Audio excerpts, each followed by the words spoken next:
So good morning, everybody. I'm very happy to welcome you today. I'll start with an introduction and then let's start the presentation. So I'm delighted to welcome you to this second event organized by the Universities of Padua and Lyon Saint-Étienne in the framework of Arqus European University Alliance project. First of all, I'd like to warmly thank Sara Raponi from the Career Center of the University of Padua. Hello, Sara. As well as Benedetta Zatti and Lucia Gennaro, who's going to join us later, in charge of the overall coordination of the Action Line 2. A special thanks also to my work partner, Gustavo Insaralde. Hello, Gustavo. He's in the office just next to me. He's the Action Line 2 coordinator for the University Lyon Saint-Étienne, and he's helping in the organization of this event. And I'd like also to thank you, all the members of this Task Force 2.12 who are present today. Just a second. I'm gonna share my screen.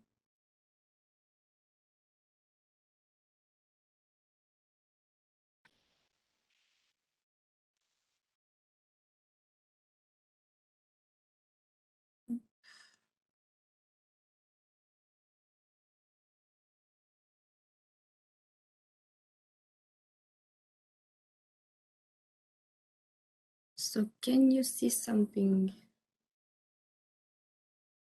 Yes, we can see, Marion. Yes, Yeah. thank you. So Yeah. you see the page of the presentation, right? Because I have 3 screens, Yeah. it's a bit complicated. Yes, yes. Yes, So I'm sorry I'm not looking at you, just the presentation is next to me. Arqus is one of the 17 alliances selected by the European Commission in 2019, and it brings together the universities of Granada, Lyon, Padua, Leipzig, Graz, Vilnius, and Bergen to advance towards deeper European integration. Arqus is a multilateral alliance of internationalized institutions who share academic, scientific, and cultural objectives, a common vision of the role of higher education and research, and also mutual fields of interest.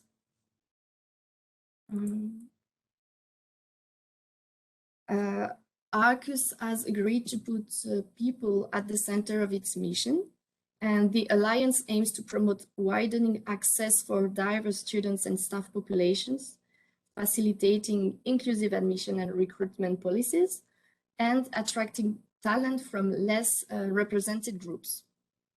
So the Alliance aims to develop shared policies for inclusion and diversity for all members of the university community.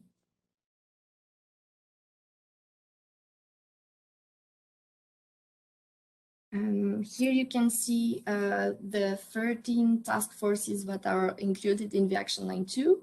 And today we are organizing this webinar in the framework of the 2.12 Job Market Transition for Inclusive Universities.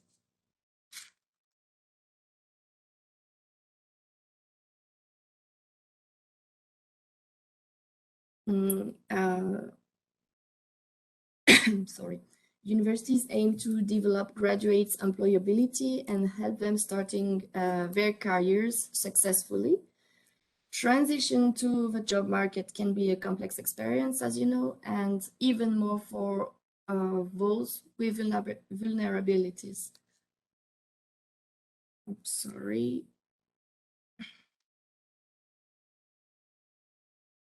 Complicated to manage this.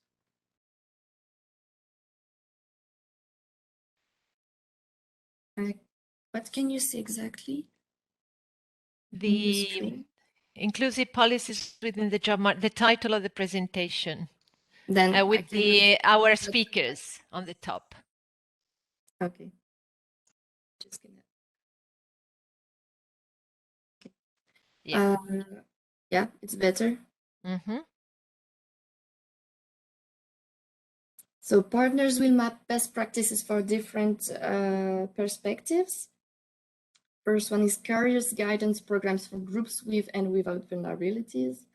Actions to raise awareness and inform companies about employment and practices with people with disabilities and other needs of inclusion. Professional development good practices for students with and without vulnerabilities. Support and monitoring services for the employment of graduates at risk of exclusion, and public and private entities at regional level promoting inclusion in the working environment. So in our task force 2.12, we have about 30 people from career centers, inclusion departments, student affairs services, international offices, and also academic staff. And we are working all together. So some of us and most of us hopefully are here today. So now it should be okay. Okay, you can see the next one, right? Yes. Perfect. So as you can see, today we have the opportunity to welcome 4 French and Italian speakers who will present the inclusion environments and policies of their respective organizations. First of all, Laure Vanneuville, currently HR Development Director and International HR Director of the Casino Group, and she's also the professional equality referent for this group. Then Marco Bertoni, Design Director at Mondora and Professor in User Experience Design. Then we'll have a break for 15 minutes and we'll continue with the intervention of Sara Santi, Professor of the University of Padua, and she's already known to many of us as she's part of a working group. And finally, we'll finish with Gabrielle Charland, responsible for the entry of new users and the job coaching at Mesidor Conseil System. And the webinar will end with a conclusion from my colleague Gustavo. Thank you, Gustavo. And the last information, I have some recommendations. So this session is recorded and will be available at all on the Arqus YouTube channel. So I can send you the link later. If you do not wish to appear, please, you can turn off your camera. And I'd like to ask you to turn off your microphones unless you're speaking, obviously, so that there is no interference during the presentations. Also, I'd like to say that after each presentation, there will be a few minutes for questions and answers. And please enter your questions in the chat. They will be collected and speakers will be able to answer today or later if all questions can't be answered. So I hope everything is okay for you, and I'll give now the floor to Laure. Laure, are you ready? Yes, thank you, Marion. Good morning, everyone. I'm really happy to be with you this morning. So thanks a lot to Marion for her invitation. I will try to share. We passed the test yesterday, so I think it will be okay. Trying to share my presentation. Just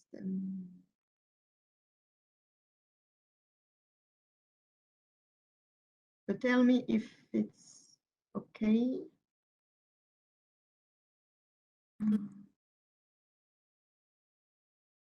Processing. Yeah. You see some? Yes. Perfect. Great.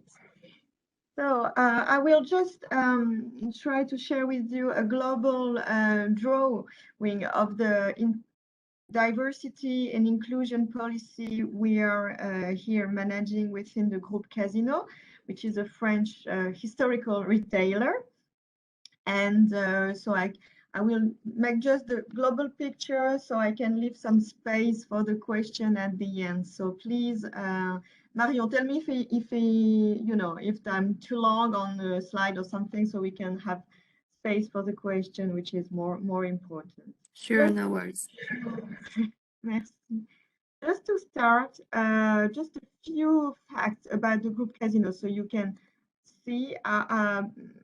Don't worry, I won't describe more than a century of history, but just to tell you that Casino is a very ancient retailer here in France. And what I wanted to share, especially in history, Casino grew by merging an alliance and buying other brands very strong on the local market in Asia, but also in Latin America.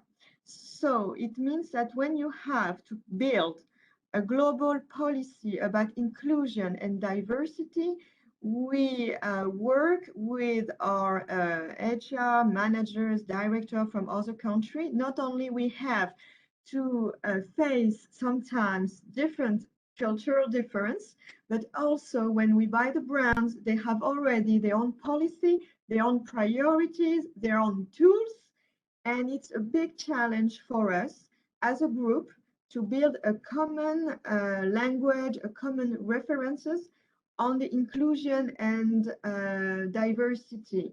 So that's just the one thing I wanted to share about history. And then to give you just more precision so you can see the size of the group. It's more than 200,000 employees all over the world, more specifically in France and Latin America, and just a few indicators because we are measuring each semester a lot of KPIs on the inclusion and diversity topic. And we follow most especially all the mixity indicators. So we have like 41% of women within the management and above, which is not that bad in France, for France, I say for the French market. And also we have a very high rate of employees with disability. The law changed in France a few years ago, but we were really above the legal quota that was before. And we have also a lot of young employees. Of course, it's due to Latin America also. And we are retailer, we are e-commerce, we are real estate, we have different activities. What I also wanted to share is that you see our logo with our claim, with Nourrir un monde de diversité. So diversity is at the very root of our identity. And it's really important. So we have a very efficient policy about diversity and inclusion because we really embody diversity. You see, we have very different brands, we have very different formats, different country, and of course, a very strong diversity in our employees. Just to give you an example, in our stores, hypermarkets or supermarkets, sometimes we have like 30 different languages spoken. So that's real diversity, very concrete, and we have to deal with, and we have to really build the inclusion policy in order to have the common way of life within the group. What is at the very root of our diversity policy? It's quite ancient, I can say, because we started at the middle of the 90s, which was quite an innovation for a big group in France. So we did our very first step and very first conventions, especially with institutional and Secretary of States in France. And so that was a start at the mid of the 90s. So today we have, of course, results, impact, but it's a 30-year policy, which is a very long time, especially in a company. You know, we are always obsessed with short-term results, and diversity and inclusion. It's all about building a long-term policy, and that's also a big challenge. What helps us to structure, build our policy and to deploy it in all the brands in France and also abroad, it's that we made several external commitments with different organizations. We have international organizations such as the United Nations, for instance.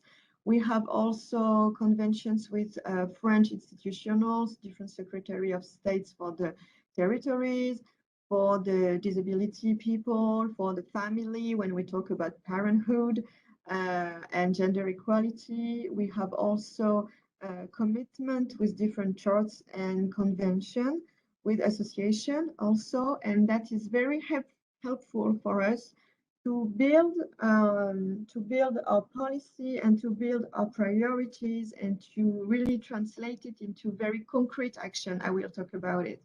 But those external, very visible commitments, then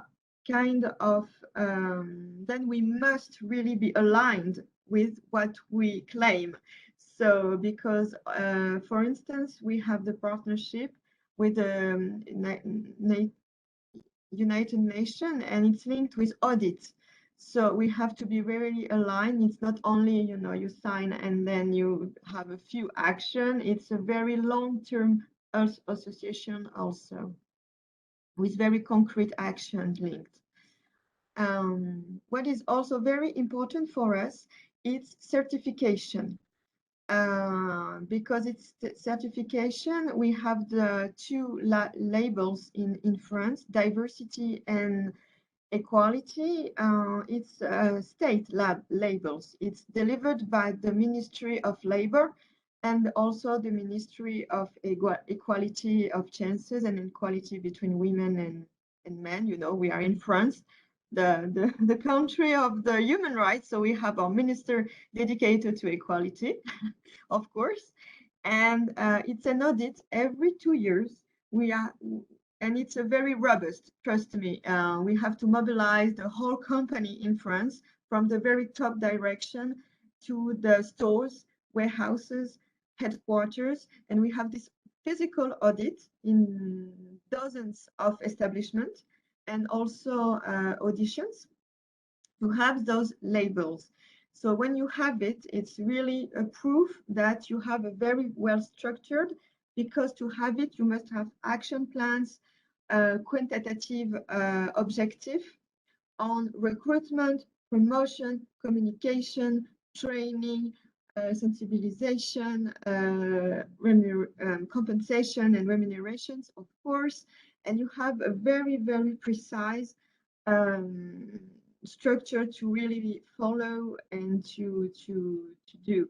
So those certifications are very strong tools, and I know that some university and also some public establishment in France have it also. It's open. It's not only for private companies, it's also for institutionals, and it's really helping us. It helped us to, as I said, to really globalize our policy and to have all our brands included in those certifications.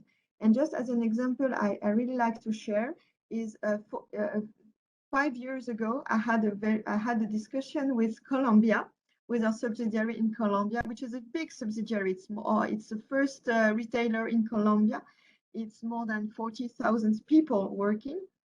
And the HR director told me that he didn't know how to start an inclusion policy because it's huge.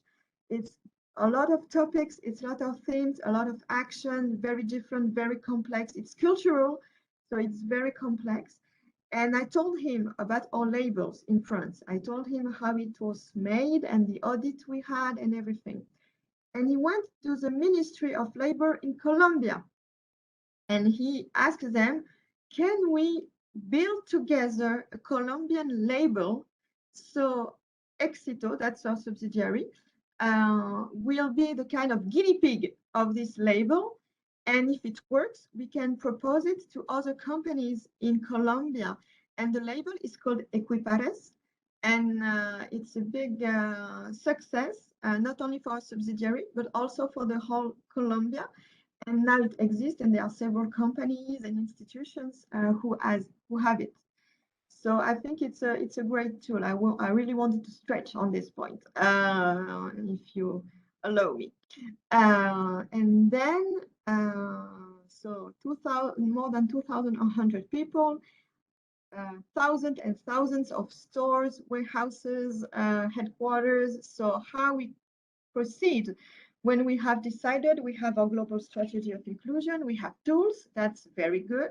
But then how you make the impact on the field, and you reach all the employees all over the world, all over France, within the stores, within the warehouses and everything. So we have this global strategic direction. And then we have in France 100, we call them correspondants, that are in charge. They are HR responsible, and they have in charge the inclusion and diversity policy, because they are in charge of dozens stores and everything.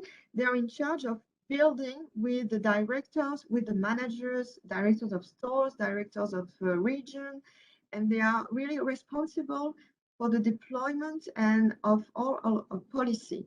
And they are on the field every day building this policy. And when we have the labels, they are very important. Mobilization, it's a network we have built, an internal network. We have regularly, we meet together. Well, now it's most on digital, but we used to meet together in Saint-Etienne at the headquarters, and we are training them. We are animated this network. We are really trying to work with them, because they are the very important how can I say, very important roles in order to make it very concrete on the field.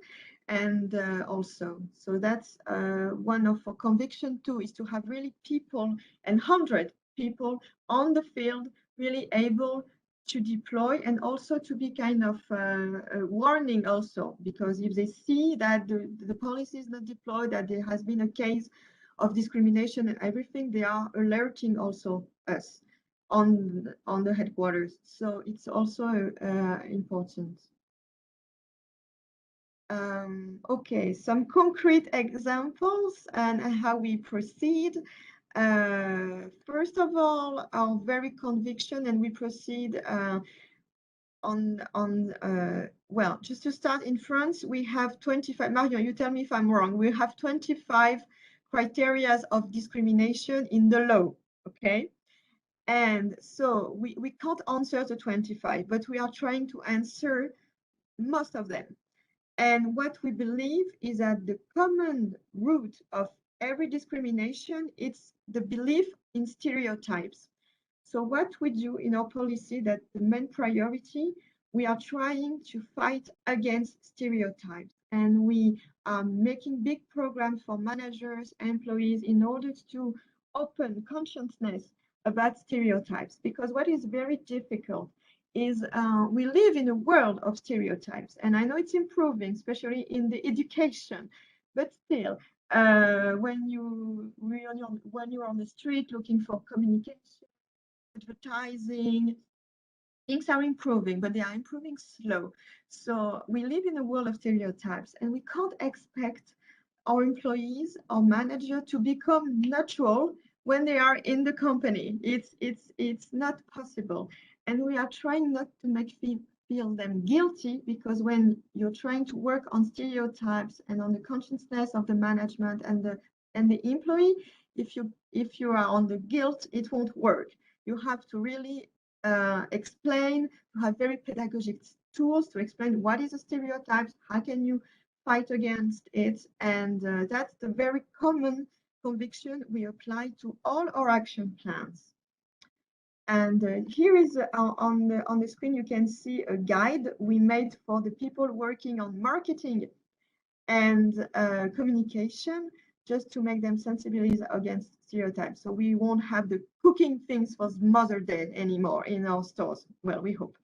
But that's an example. But we have also, all the thing about the Christmas catalog for the kids and everything, working on it.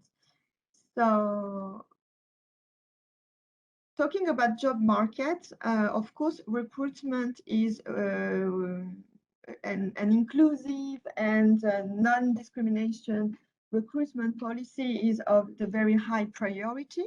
So we have, what we do, we have guides training in e-learning and also physical classical trainings in order to sensibilize all the HR, but not only the HR, but also the managers about recruitment. We have a guide, we have a special grid based on skills for the recruiters, and we have also for I don't know 20 years we created with the public agency for employment in France with Pôle emploi and other associations, we create a special method when we want to hire people. For instance, we open a store in a town, and we want to recruit people, of course, priority from the town and from the, sometimes we have also commitments to hire in priority people from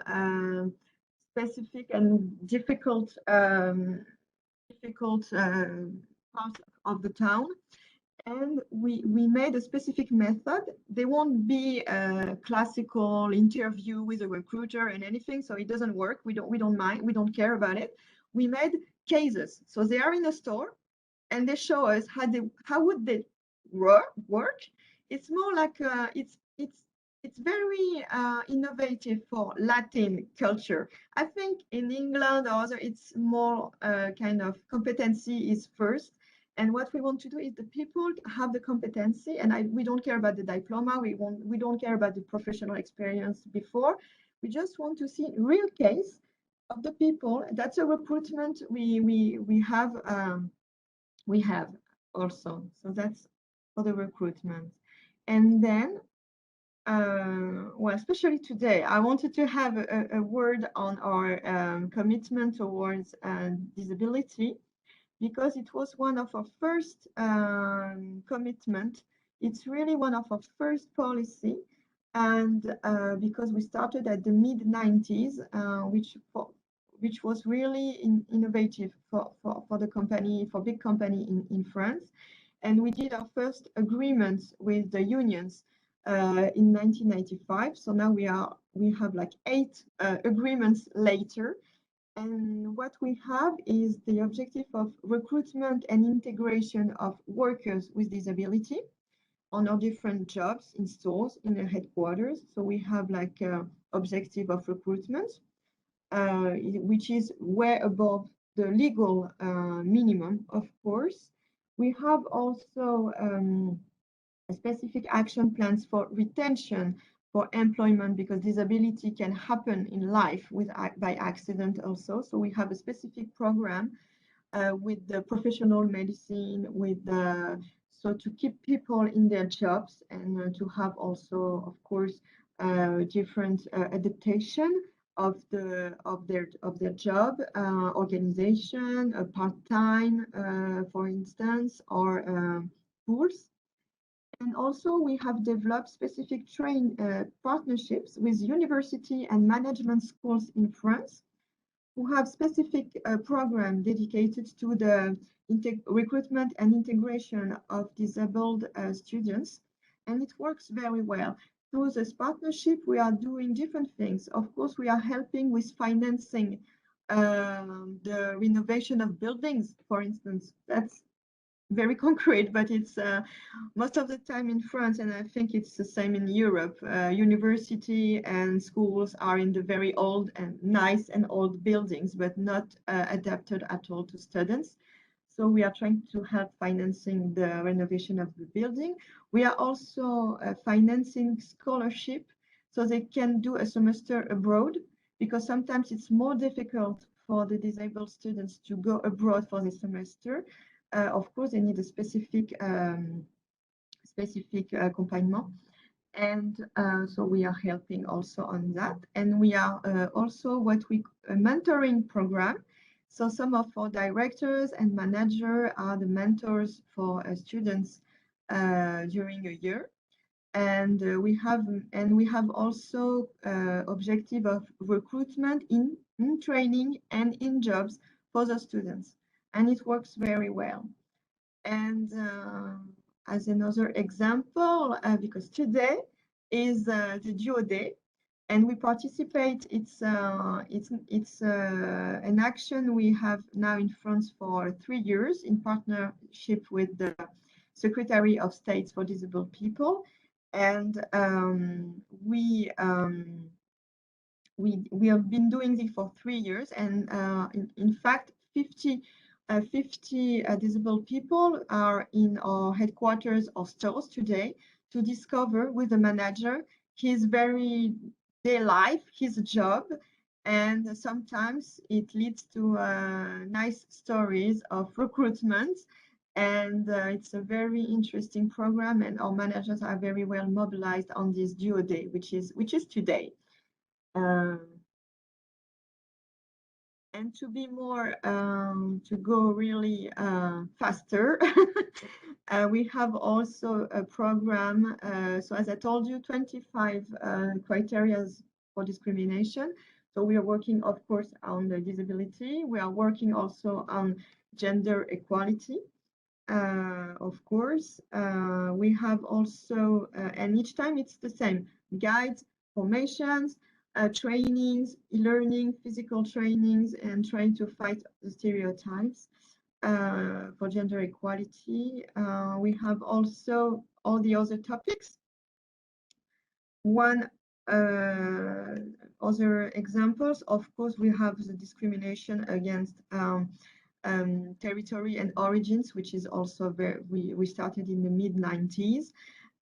But we are also sometimes trying to deal with other discrimination that are very delicate for a company, because it's more of also of the private life of the people, and we are always wondering how can we don't want to cross the line, but it's very important to talk about everything and that nothing is taboo. So more than 10 years ago, for instance, we had a plan on diversity, on religious diversity. And that was kind of very bold for a company, private company, to do it.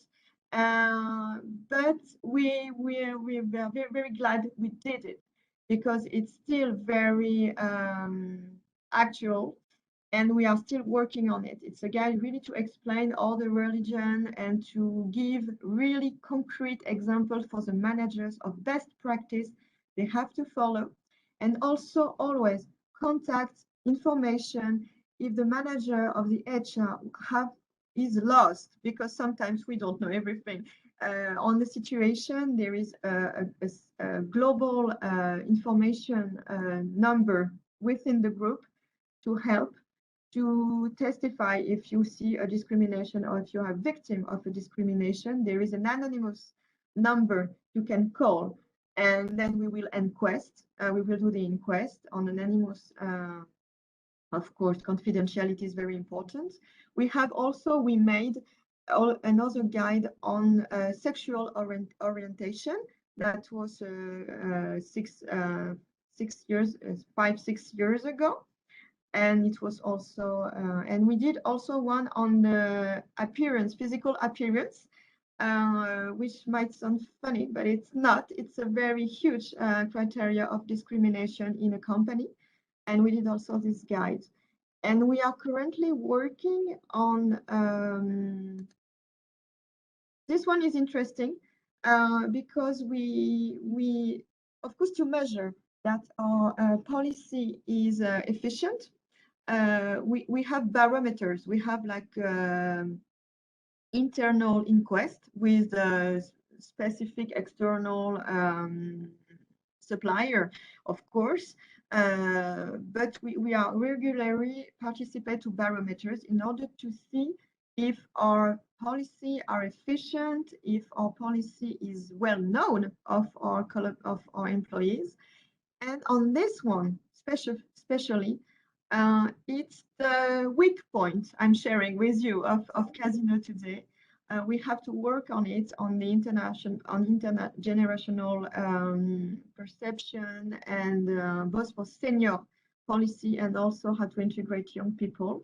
And what is interesting is on the barometer, and it's true in France, it's true in Brazil, it's really the point where the employees are expecting us today. And it's interesting because in France and in Brazil, the demography is not the same at all, but we are facing the same expectation. So that's, I think, our next, for the perspective, our next big challenge to work on this one, and especially right after the pandemic. I think it's going quite important. And that's it, Marion. No, just to tell you, it's international, of course, and I have finished. So sorry, I was too long, but well, we have. It's fine, Laura. Is it long again, or is it finished? Yeah. Yes. Okay. That's all our guides on every topic you see at the screen. Thank you very much. It was so interesting, really. I think we have a question from Benedetta. Benedetta, Yes. if you want to read it, just please have a go. Thank you. Yes. Thank you very much for this very interesting presentation. And of course, I mean, congratulations that I can say that to this company for tackling the issues of diversity, equality, and inclusion in such a pervasive manner and with a long-standing, even in history, in your history, experience in that field. But I was thinking, looking through the materials you have proposed, and I have many in front of now of us, about the theme of labels, meaning labels that are often connected to the different conditions people experience. And so in Italy, more generally, I can see that in Europe, in all the European documents and guidelines we have nowadays, there has been, as you can see, a progressively stronger and stronger attention to the words we use to describe these different conditions. Yes. In your comprehensive diversity and equality policy, I can see through these materials, for example, that you use words in a kind of, I mean, in my opinion, and I'm sorry to say that, but not differentiated, not precise in a way, because disability, handicap, integration and inclusion, and so on, are used like if they were the same in a way. I mean, so there's no discrimination in the way you use words. And so how important do you think words are in general to fight against stereotypes? How important they are to promote a culture of inclusion, especially when you are targeting such I mean, a huge number of people coming from very different parts of the world with very different traditions and cultures behind them, with different backgrounds, a very diverse public, so to speak, and to promote a culture of inclusion and to change their minds, but not only their minds and their vision and their way of looking at things, but especially behaviors. If you can tell me what you are maybe planning to do about that, or you have done about that. Yes. Thank you for your question, and I completely agree. Words are really sorry. Maybe it was my presentation. I was like speeding up, and I forgot to tell you about it. But words, I agree, are really the structuration of the mind, the vision, the way you see the reality. So it's very important. To give you an example, in each guide, we have dedicated a part to, how can I say, a lexical, yes, lexical, and we have very precise definition in each guide. So yes, we are trying to explain the importance of the words, to explain the very precise definition. And currently we have a pilot in Colombia. Colombia is doing the pilot for the group on inclusive language. So they are trying to, they have built a very complete guide on the language, and they are building now trainings, and we will see how it works in Colombia, and maybe we will be inspired in France then. So yes, I think we have a big challenge still open in front of us, but we are trying at least to make very precise definition. What is a stereotype? what means handicap, what means, and in each of our guide, but it's sometimes it takes time also to explain and to be really precise about it for everyone. Yes. But can I ask you one more thing? Because when working within the Alliance with all our colleagues coming from, as you saw before, many different countries in Europe, what I see is that especially from France, the word handicap is coming all the time. And it's like, I mean, maybe I'm assuming that you have a different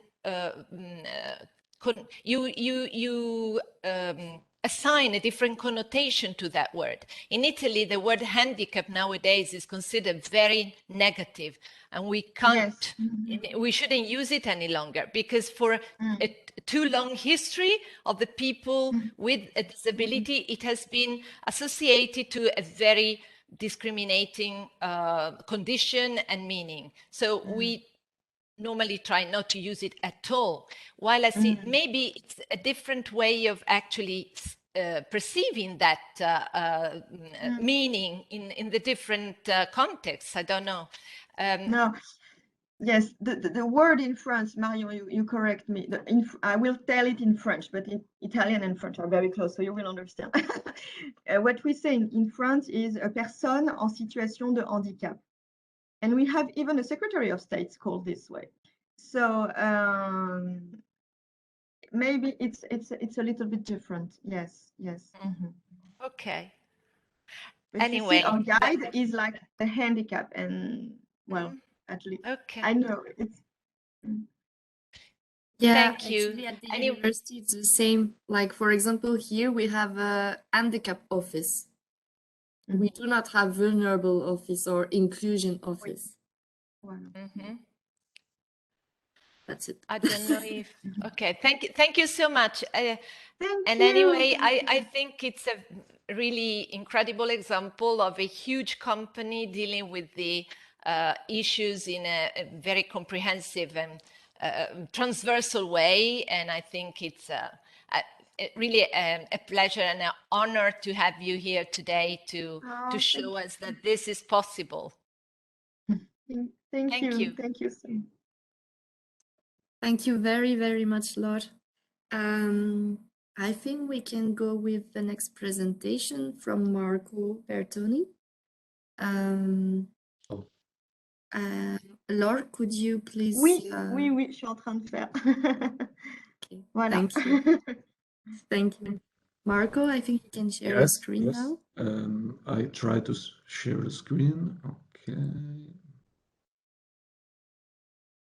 Tell me if you see something. Yes.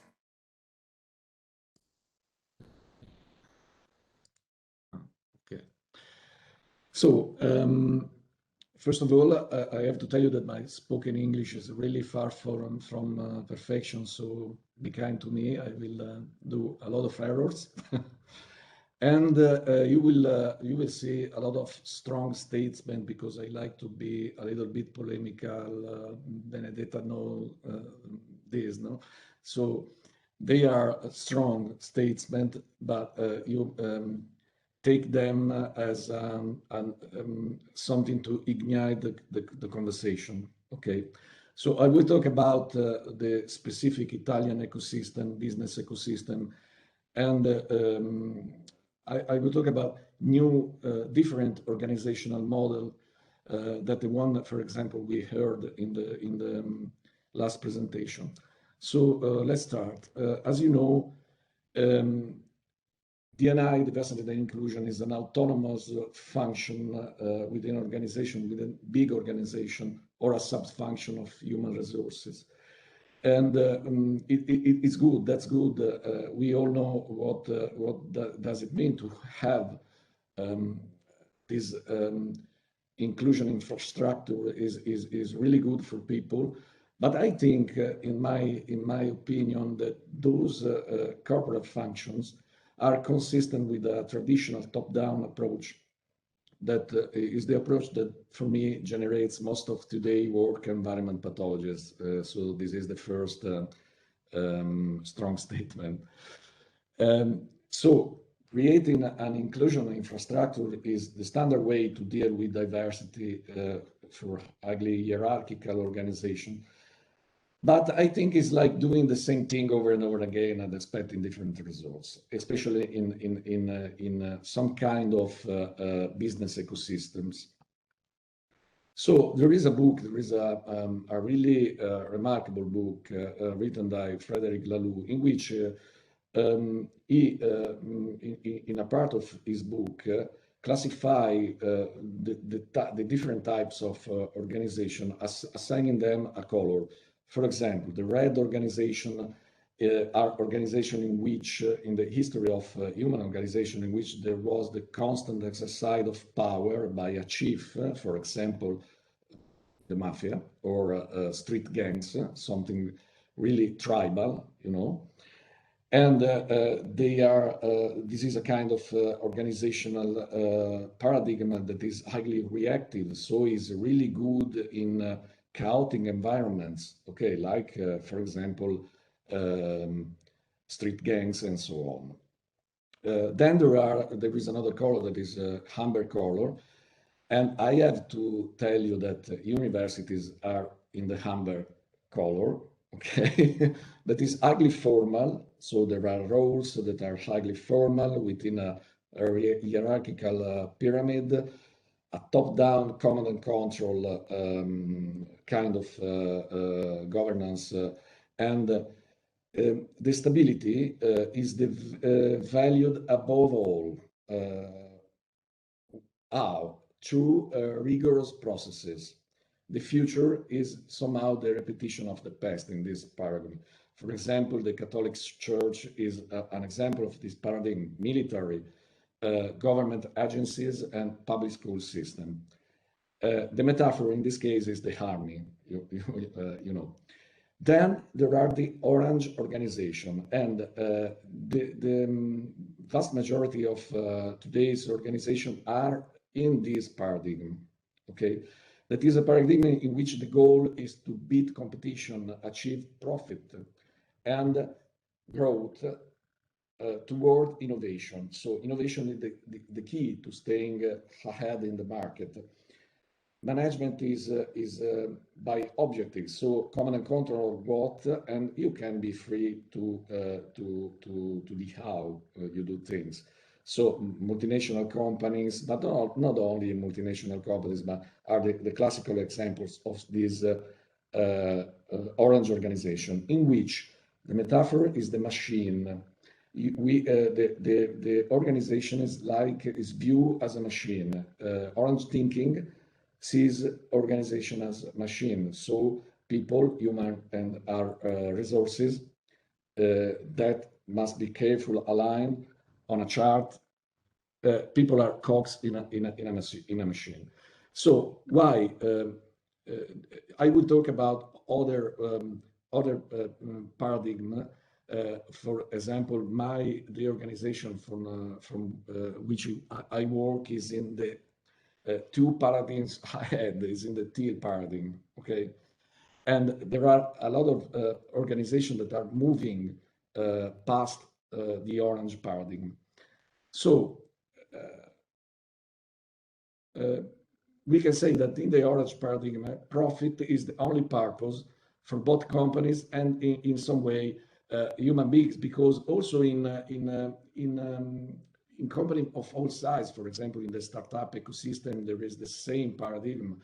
And even in most political, artistic, and cultural system, we are in an orange situation. Okay, so in this kind of environment, I think the diversity washing is something that is emerging today. Social responsibilities is in fashion, and there are companies that do a lot of greenwashing tactics. Okay, it is complicated to trust corporate storytelling, because every company, at least here in Italy, talk about inclusion, innovation. These are buzzwords that are always present in the narrative of the corporate storytelling, and the omnipresent sustainability. Even the worst company, they talk about sustainability. So everyone is talking on set about it. It's hard to differentiate between liars and honest advocates for these matters. In this kind of inauthentic arena, the risk of doing diversity washing is really high. So what is diversity washing? It happens when a company hires people who belong to a minority in roles with no outward function, other than to create a fast trust in the communities. So, for example, we speak of woke washing when a company appropriates minority groups' vocabulary without a narrative on social justice, for example, without promoting any real organizational change. But let's talk about the specific Italian ecosystem, about talking about inclusion. I think that this hypocritical narrative is the standard for politician mass media, especially here in Italy, because we have a cultural depth on those topics. For example, racism issues are significantly underestimated here in Italy or removed. Many Italians still think that inclusion is a somewhat less problem. But if you look at our colonial history, for example, on or how politicians deal with immigration in the last 2 decades, we can have some doubts about our approach to inclusion. Regarding disability, Italy has had a law dealing with digital accessibility since 2004, but it is without sanctioning, so largely ignored by the public administration that they should apply, and companies that should apply as well. But there is no sanctioning, so a lot of public administration and companies, they simply ignore this law. Another example that is really sad, because recently the Senate blocked the proposal law called the DDL ZAN that was calling for measures to prevent and combat discrimination and violence, especially in the ground of sex, gender, and sexual orientation. Here in Italy is really a problem to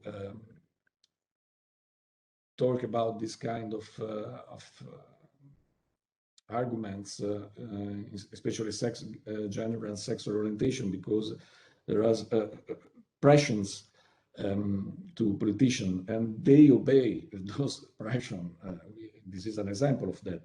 So the reality is that the path of inclusion I talked about, obviously at a cultural level, is a really long and challenging journey, because we have to evolve our leadership, at least make them more similar to the people, because, for example, the majority of Italian people were okay with this proposed law. Okay, so I think that one of the common mistakes that we make in the debate of inclusion, I'm talking about inclusion in the workplace, obviously, is to ignore the distinctiveness of our business ecosystem. We have a really peculiar business ecosystem.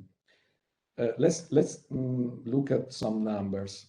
In Italy, the company that are less than 10 employees, they are the 95.1% of all the companies that we have. So they employ the 45% of workers. If we add the small companies to these numbers, so from 10 to 49, so starting to 10 to 49, the 100% of companies is covered, and we are talking about the 61% of all workers. So only the 0.1% of Italian companies exceed 250 employees. So what does it mean? This is a small and decentralized business ecosystem. 61% of people work in companies in which it is really difficult that we can find D&I function or diversity manager roles, for example. are so inexistent, and even the HR departments are inexistent in this kind of company. We don't know so how in this micro and small company ecosystem they manage inclusion issues. In other words, we don't know what happens to at least 61% of workers, but I'm sure this this is not the right number, because no one assures us that the middle companies, for example, the one that for which I work, or big Italian companies, they have D&I policies. We can find them in multinational companies, but it is not clear if our big company have the policy. For example, I know for sure that the group that own my company, we are inclusive. We do that, but we do not have an infrastructure for inclusion. Okay. So there is another thing that I want to say, because we in Italy, the 60% of companies, they have a turnover fewer than 100,000 euros a year. So only a tiny 0.04% have a turnover over 250 million. So maybe it is also a question of budget to have an infrastructure, okay, for those companies. So I think that inclusion must be tackled first as a national cultural issue, and then as a company internal one. I think that there's no point in designing a new fancy corporate function if those who run them aren't aware of the problem and haven't got the culture to understand why we have to act. I think that we must start from top managers and company owners to do that. So I will tell you something about my company now. Italian companies hire disabled people only to comply to the 68/99 law. We have to be honest about them, and they are also quite picky, I know, about what kind of disability they accept. Okay, I don't think this is real inclusion. You can be selective about the skills, okay, or the degree that you want, but not about the kind of disability one has, for example, or any other characteristics. So companies may and may not have ethics, okay, but for me this behavior happens because of a lack of culture about what disability is. Most HR managers think of disability here in Italy as if we still were in the last century, post-war period, in which we used the term handicap, okay, also here in Italy. And there was a medical and philanthropic approach to disability. And this is strange for me because ICF is 20 years old, so we have really to work on this culture at a national level. So for me, the key to inclusion is to evolve the corporate culture behind the orange paradigm, and better paradigms are constantly emerging. I believe those new models are the real key to creating an authentic, inclusive culture. But how to be inclusive? Let's talk about a little bit about my company. That is a medium company. It's not micro, it's not small. We are 70 people, but we are owned by a group that is 2,000 employees. So my company is, we build software, we build innovative software, and we do business design, but we are above all a certified benefit corporation, a B Corp. What does it mean to be a B Corp? It means choosing voluntarily and formally. You are assessed every year in this ecosystem to create social and environmental benefit while achieving your financial result. We also contributed to the introduction of the concept in Italy through a law decree. Since 2016, every company that wants can choose to be a benefit company, a società benefit, that have the dual purpose of profit and the common good. So when, for example, when we interact with our customers, we do not sell only a service or a product, but we share a way of doing business with a positive impact. We call this kind of contracts interdependence agreement. I make a quick example. If I want to sell you, if I sell you a product or a service, you can pay it 10, for example, or 7. If you use the 3, we can call it, is not a discount, but think about it as a discount. If you use the 3 to do something for you, for the environment, for your employee, to do something positive, and you don't have to really spend those money. If you are really good in doing something for the environment, for your company, for your employees, for people, without spending any money, it's okay for us. And this is a formal contract. So if you do not do something good, we charge you with 10. Okay, we control companies and we charge them with the full amount. Our company is without manager. We do not have a manager. So we do not have, for example, an HR function. We hire people by peer review. The same people with which you will work in the future are the people that do the hiring. And when we make decisions, we apply a method that is called sociocracy.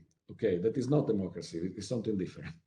But what is sociocracy? How can a company without manager make decisions?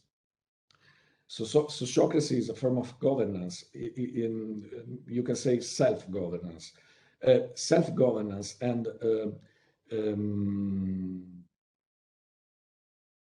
is one of the characteristics of the, if we go a little bit back with the colors that Frederic Laloux assigned to companies, is a characteristic of the teal organization. Okay, that is the last paradigm, the more recent paradigm in organization.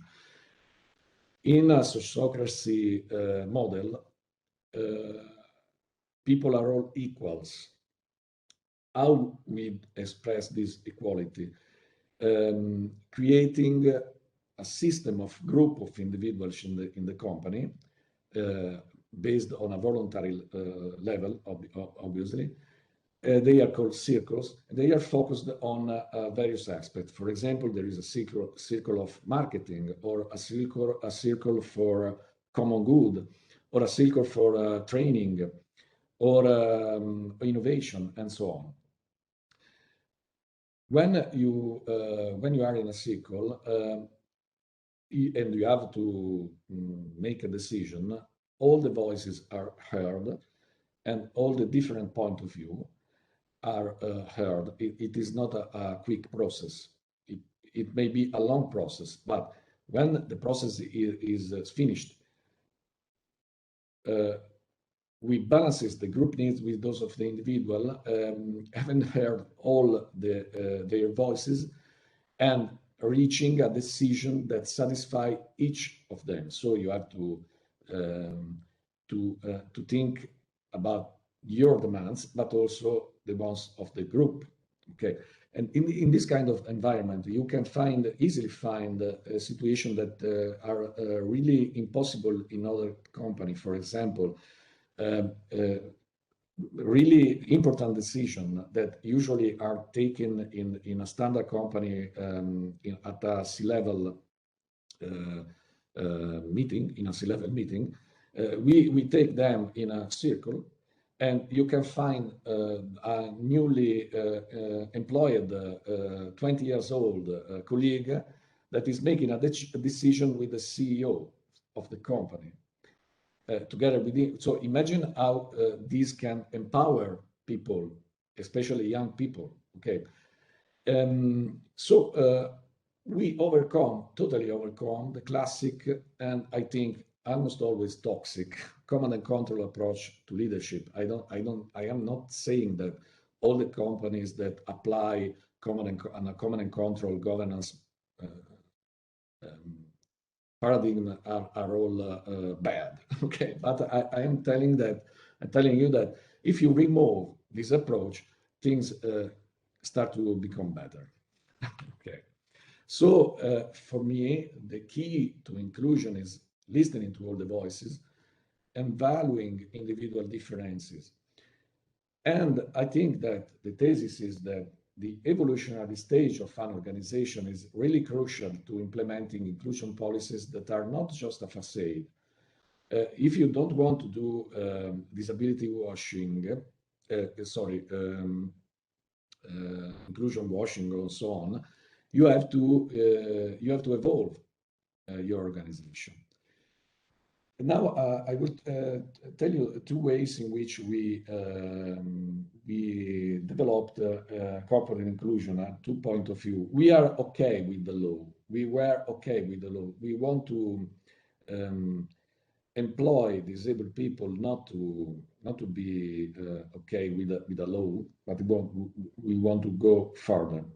So in 2019, we hired a person who suffered of a partial impairment of visual function. That this colleague wasn't coming from an history in information technology, that is our business. So we decided sociocratically, together, we decided to hire him and help him to choose a path that was consistent with his attitudes. How we have done that? Planning a training program lasting about a year, in which he could learn all the theoretical and technical basics of a series of skills and subjects that are typical to different roles, job roles in our company. For example, user experience, that is my field, or application testing, software development, and system engineering, and so on. This year is finished, obviously, and the path continues today through mentoring and tutoring for the activity that is a fake name, but Mario chose to shape his future. So we are done that. So we wanted, doing that, to disrupt two things. The dysfunctional practice for us to hiring disabled people exclusively to comply with a legal obligation, and usually parking them in a sort of a limbo of unproductivity. This is historically the reality here in Italy, with all the negative psychological consequences that follows. Okay, and the practice that for us is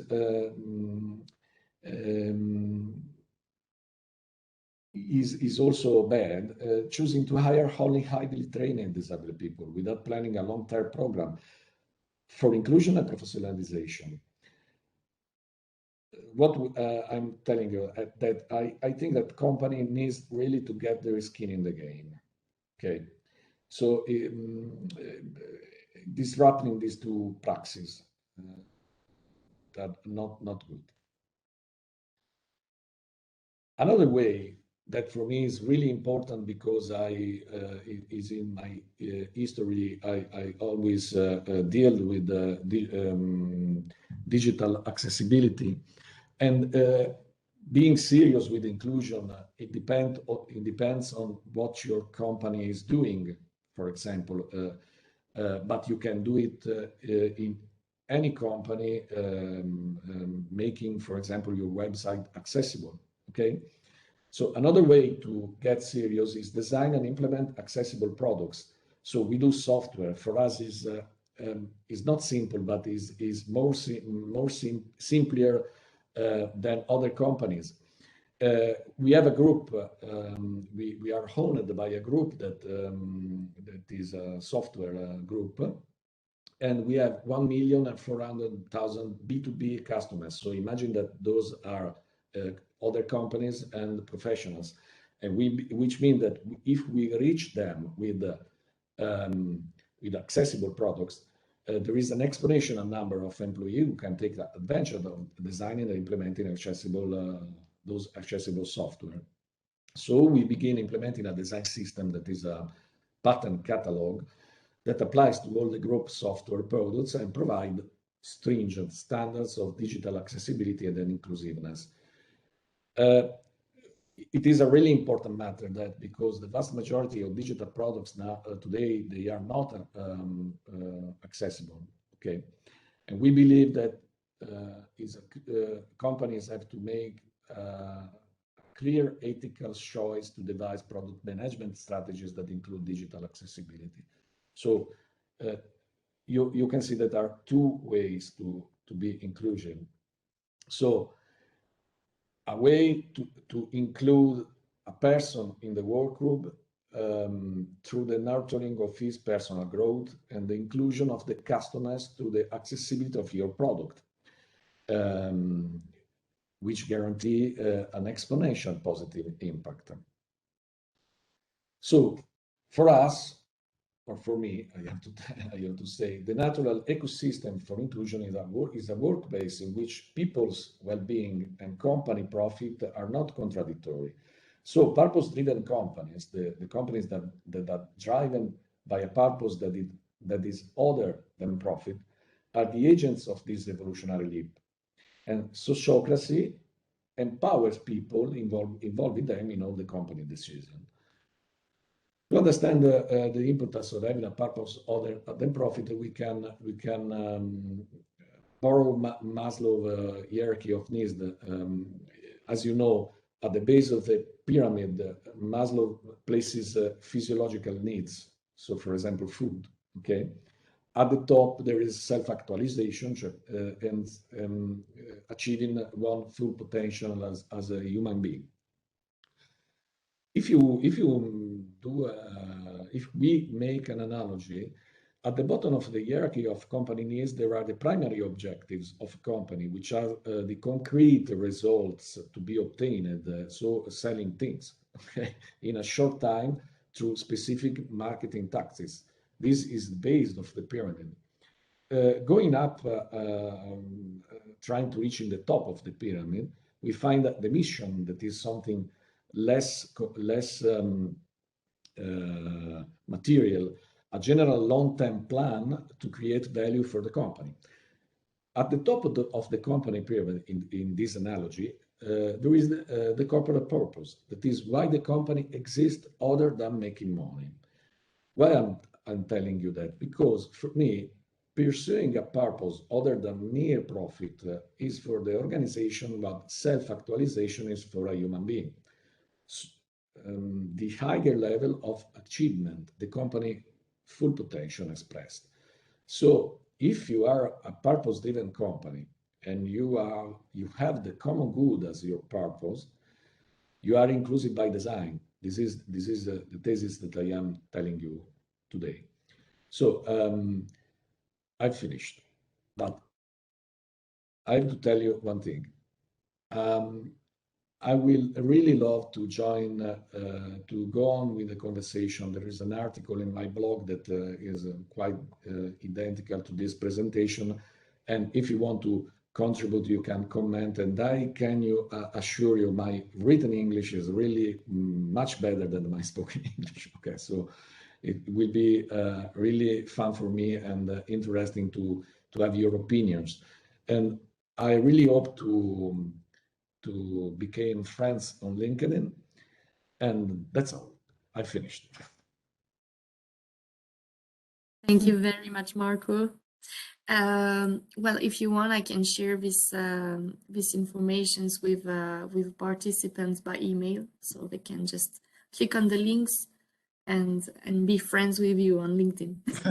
Okay. But I'm waiting. If you want a lot of comments, you can post any question direct in the blog, and we can start a conversation that I think it will be if you want to do that, and if you help me to do that, it will be really useful to people coming and reading this kind of different approach to making business also, and not only inclusion. Okay. Okay, thank you very much. Can I? Yeah. Because I haven't had the time to write the questions in the chat, but I would speak. Really. Can I? Okay. Yeah, sure.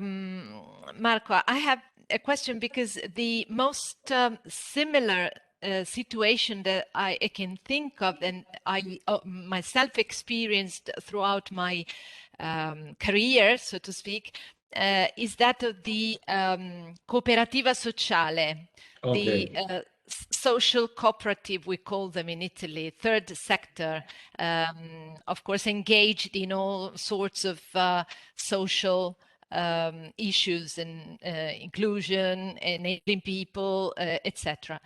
And as far as I remember, the challenge, because I mean, social cooperatives are actually thought of as moving via the sociocracy model, a very democratic model, where you have people sharing on an equal basis within the Consiglio di Amministrazione, the Administration Council, the decisions and policies and actions and so on within the cooperative.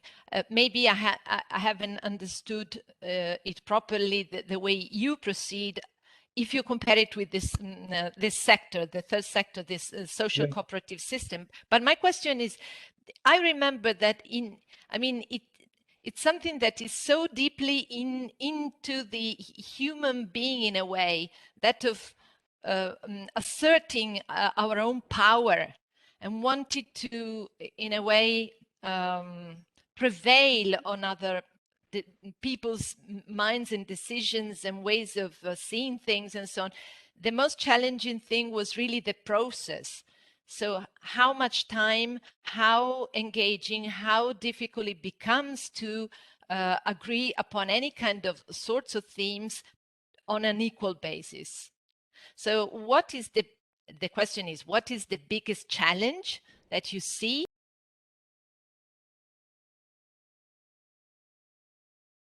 in your model within Mondora, in your experience so far? Oh, okay.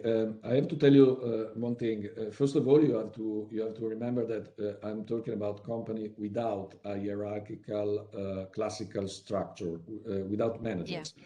So without a formal way to deal with power. So the power flows is linked also to the agile project management way of dealing with project, for example, in which there are self-managed groups towards a project or a client, and they work in a system in which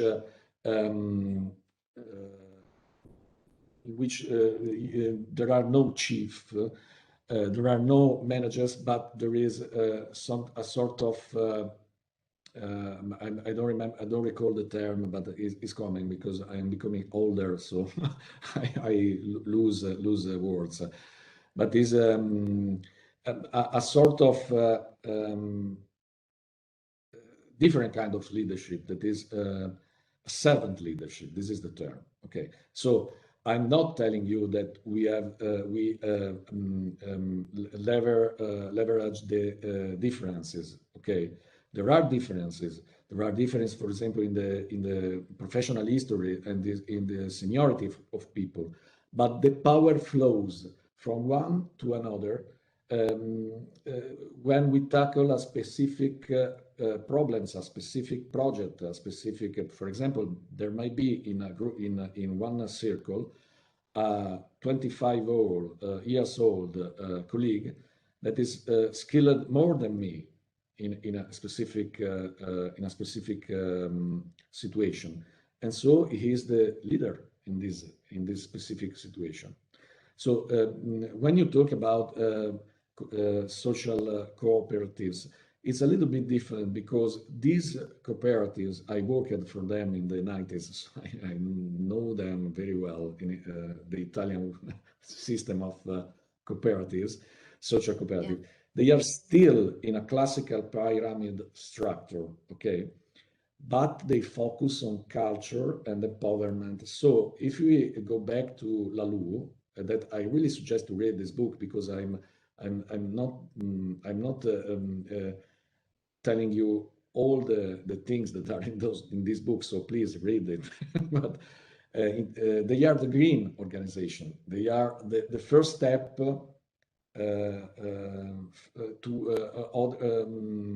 towards orange organization. So they are not sociocratics. Sociocracy is something that it can grow in companies, better in companies in which there isn't a strictly hierarchical situation. But I'm not talking about marvelous fantasy because we are owned by a group that is classical hierarchical. So our group has a classical hierarchical structure. So we are like I can say a good virus in this group because we are trying to export our way of doing business also to the group that own us. So we can say that sociocracy is better, is simpler in company of a smaller size, if you want. Okay. And so the difficult that I can to answer to your question, I hope the major difficult that I see that is that to being in a company like that and doing the everyday work in a company like us, it means that you have to have a specific mindset that not all the people have, and also not all my colleagues in my company have. So it's not only a way of doing business, okay, but it's also a philosophy. It's also you have to really agree to profoundly agree to our value to work with us, and this is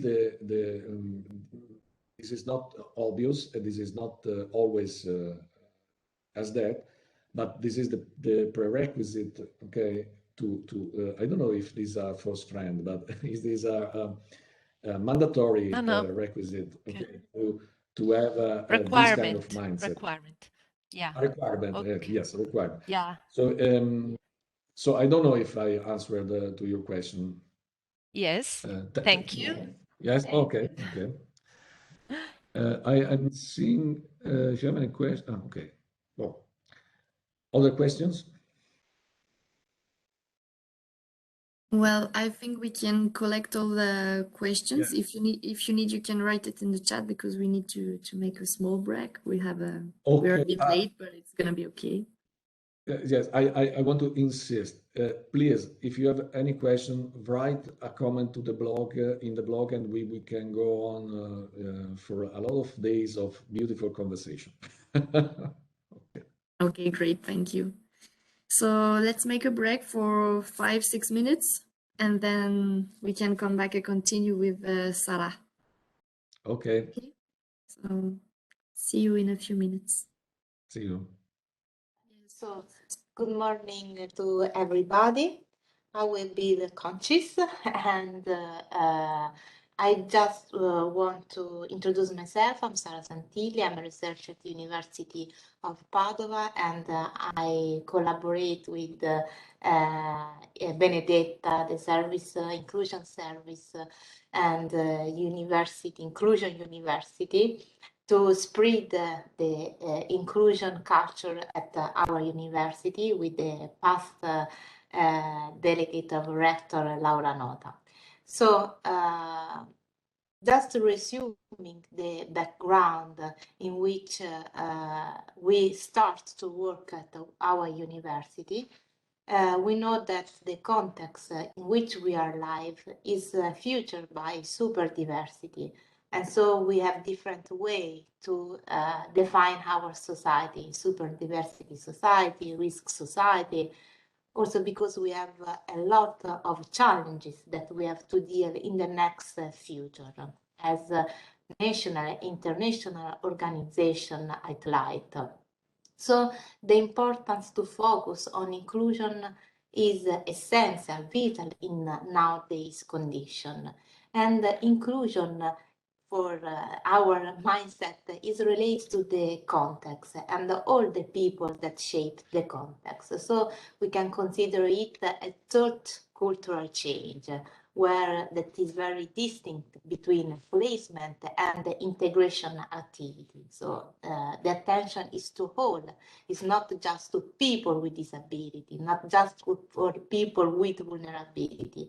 And the attention is on the context that future all our job context, school context, educational, and so on. So the inclusion is highlighting the heterogeneity and the uniqueness of all people.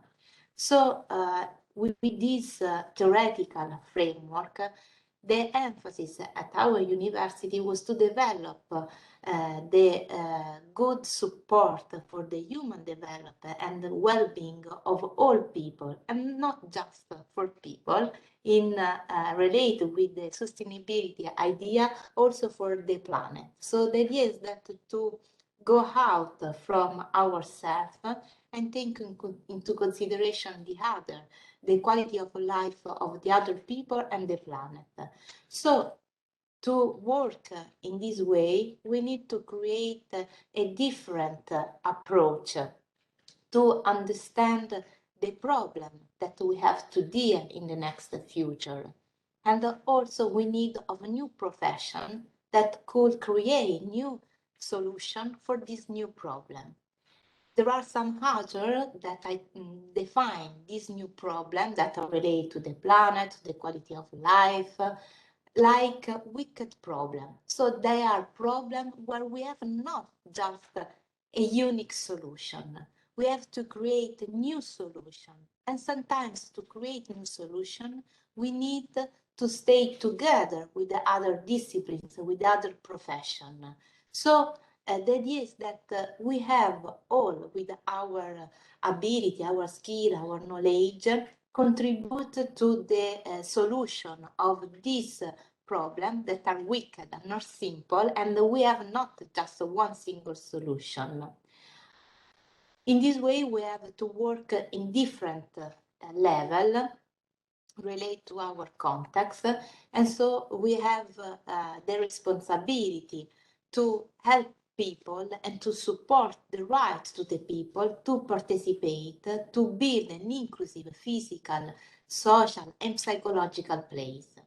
So in this, with this framework, we develop a general course, Diritti Umani, Inclusione, Human Rights and Inclusion, that helps students to develop new skills that are the one that also the Agenda 2030 and the sustainability framework ask for the future profession. So in this course, we take into account the goals of the Agenda 2030, and sometimes not all people are aware about the agenda for the future, but also we are dealing with the optimism, future orientation toward the future. So it's the idea that, sure, there are different challenges, but we can put together our mind, our skill, our knowledge in a hopeful future. So we need to create new problem solving soft skills and a new idea about the future, also in relation to the economy of the future. So throughout the course, also we are supporting students to thinking in a critical way about the economic framework of the last year to neoliberalism frameworks, and also think about alternative economic framework. And also the importance to work on life designing in the time of uncertainties and in the time of this particular risk condition and risk society. So we also spread the idea that we need of cosmopolitan vision. So the idea that to work in the future, we have to pay attention to the local, but also to the global, in a global way, with curiosity, wisdom, passion, reflexivity, and argumentation. So the idea of the course is to help students to avoid reflection oriented to the past solution, the past problem solving solution are not good for the nowadays problems. Even if some political, some institutional context support students to have the same solution to the problem. And when we can see what are happening in the international debating about climate or about other important challenges. So we need to create also profession that could support personalization of their activity, avoiding standardized action. We know very well that sometimes the bureaucracy, administration guidelines are barriers for inclusion. Work, this means work in inclusive way, stimulate and go behind one garden, so thinking only about themselves, but also thinking about toward the other people and to the benefit of the planet. So we need to create the specialists, the profession of complexity, that have new instrument and new mindset to understand and critical thinking about today, to think for new solution for the tomorrow, for the future. So the general course is a 6-credit course, so this means 42 hours. At the end of the course, students have to do an examination.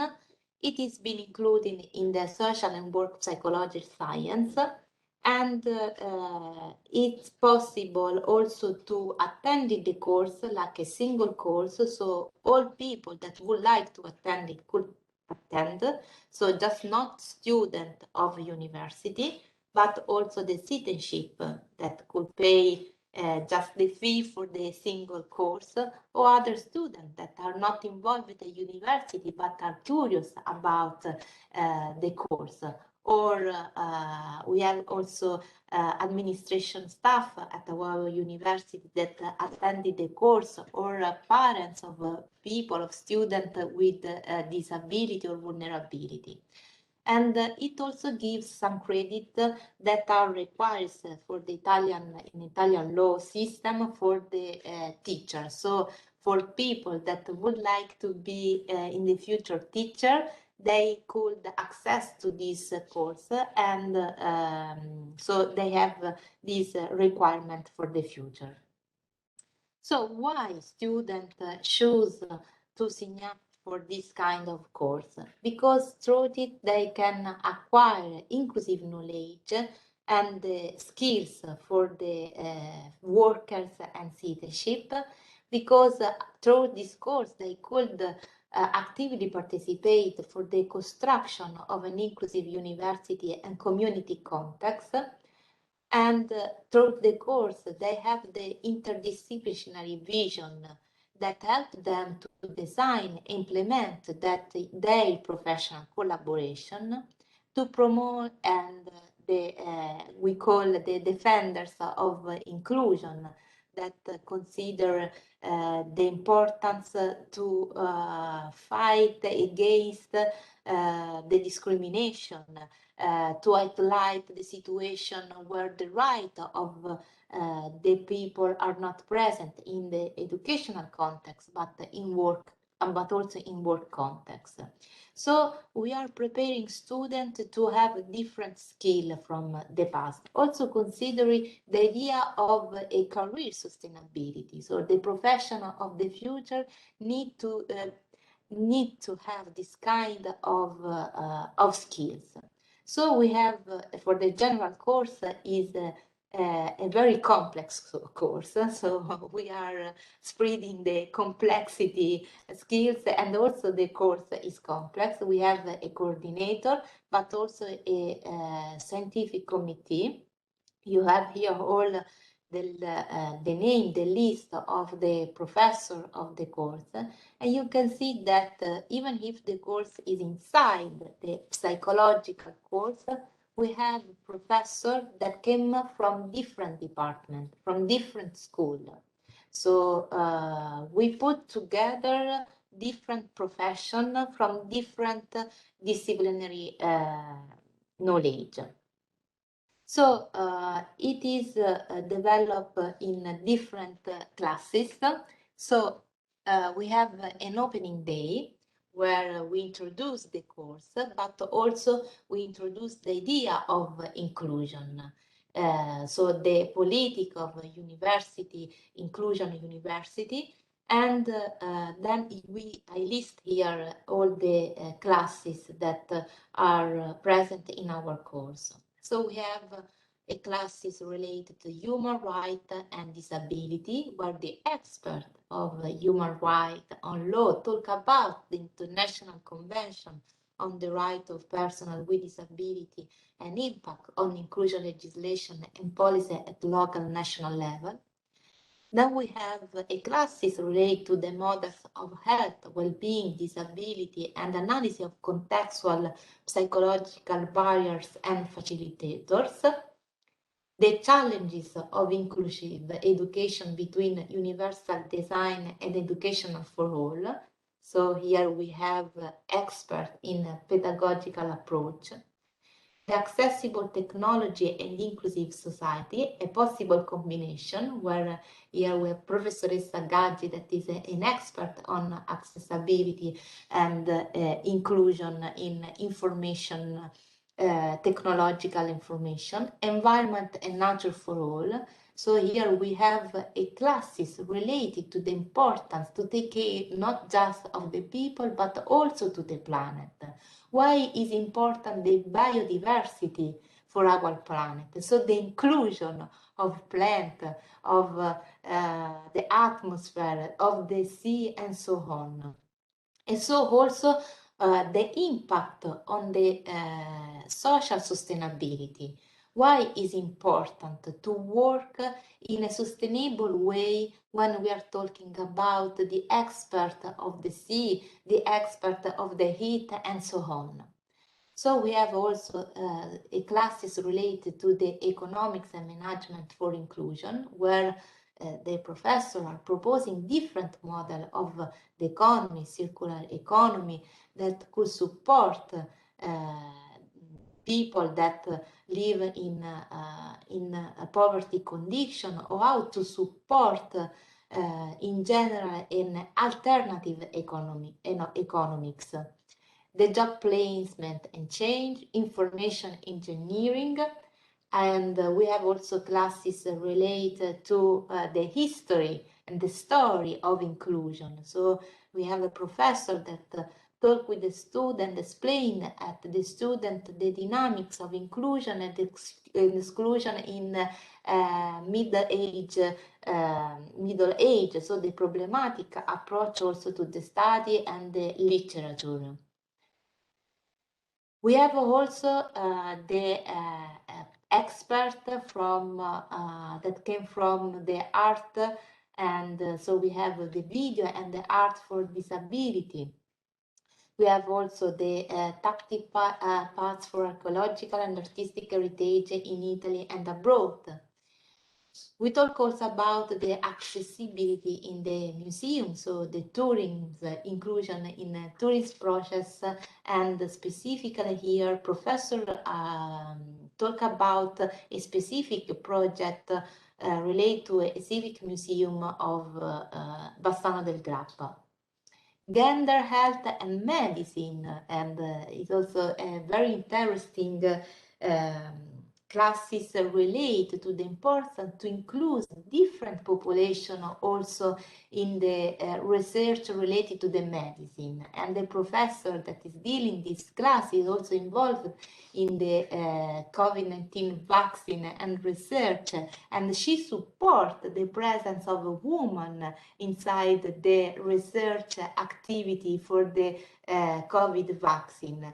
We really didn't know, but a lot of pills that we took are based on research that include just men and not a woman. So perhaps also the everyday pills are not good for women, but we really didn't know because women were excluded from this kind of activity. So the importance to include different people also in medicine, in the research. Then at the end we have also classes related to the importance to develop good relation skills. So how to build positive relationship for equality of life at the university. How we can support people that could have a difficult or vulnerability. And why is the good way to create alliance collaboration between students with and without disability or vulnerability. And at the end of the course, we have a closing section, so we have a final examination, but this final examination is taught like a conference day where we are sharing the presentation of each student that are related to a topic of the course. So they are going deep toward an argument, and then they could share and present to all the community. So it's open to all community, it's not just something closed in our university. We would like to spread around our context. So we involve different students. This is next year will be the 6th edition of the course. So around 1,300 students. We have also different citizenship and also university staff that participate to our classes. Just to give you more idea, perhaps I have some minutes more. Just two, okay. I just gone deeper on the importance of one classes that I'm teaching one classes, and I like the importance of the word, of inclusive word. I just put here the link related to our university website where there are a lot of documents that you could read in another moment relate to the importance of inclusive language. Why we are working on inclusive language? We would like to spread the culture of inclusion, and also Benedetta in the previous presentation, I like the importance of the word, because word could be social barriers, because toward the word we could also behave in different way. Tell me what kind of word you use when you are talking about disability, and could think about your theoretical framework. Are you in line with the traditional vision about the disability? So disability is like a deficit, something that is not changing, or you are more close to by psychologist model related to disability. So disability, the deficit, is something that also we people have, but is not the force, is not the future of the person. So we also talking about manipulation of the language. Specifically, we know that we are in a social media world, so we have the problem of the fake news and the labeling. So the fake news and the spread of the fake news, also with the algorithms, so with the information techniques, are spreading today, and their focus toward people with vulnerability, and this could foster stereotypical views, misunderstanding, generalization about them. But we also talk about the labeling, so the tendency to assign labels to identify a person as a member of a particular group. So why labeling, in which way labeling could affect our thinking about the disability. So also we try to explain all the negative effects of the labeling, so the stigmatization, but also the distance between individuals, and also the self-fulfilling prophecy. So also the people that are labeled could act and behave in the manner that the people label them. So this is very important. Also, if we would like to change the image about disability, about vulnerability, and we also are asking to teachers to think about students with their uniqueness and not just a student with the vulnerability, with the disability. Also because behind the label there is a world. There are not the same people. We can have the same labeling, people with ADHD, but we have a different student behind that labeling. We have different ability, different skills. So if we would like to improve inclusive toward people, we need to start from languages.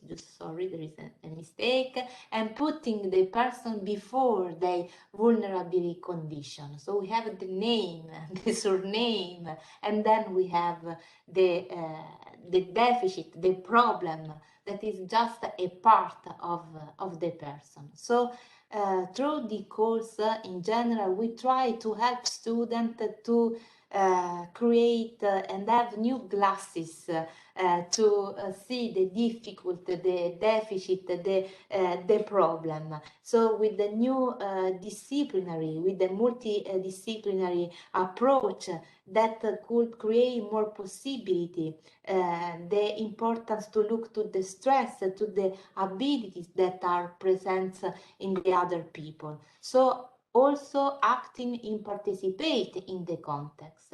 So what they could do in the future to improve the participation and inclusion for all the students. And each of us with our profession, with our expertise, could contribute to think in different way to the profession and to what we can do in our work context. Thank you.